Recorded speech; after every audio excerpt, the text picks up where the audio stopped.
హోమాల్ని అగ్గిపుల్ల పెట్టి వెలిగించరు. చాలా ఇంట్రెస్టింగ్‌గా ఉంటుంది. ఇప్పుడు చూపిస్తా.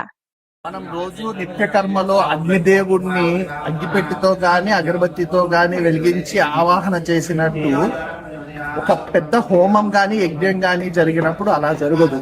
దానికి ఒక పద్ధతి ఉన్నది. హోమం అంటే మరి ట్రెడిషనల్‌గా పద్ధతిగా చెయ్యాలి కదా! అందుకనే నిప్పుని అగ్గిపెట్టెతో కాకుండా ఇలా చేస్తారంట.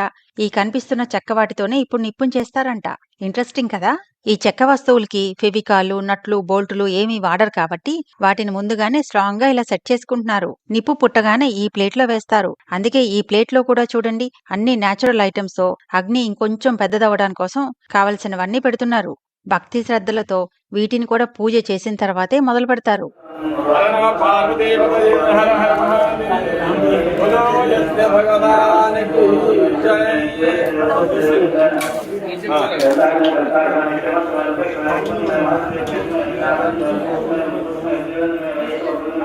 హర నమః పార్వతీపతే హర హర మహాదేవ.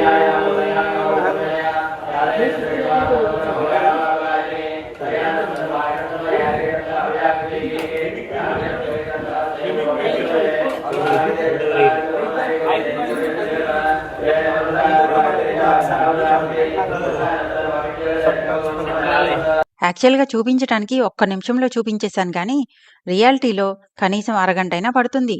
మీకు తెలుసా ఇలా చేస్తారని? కామెంట్ చేయండి.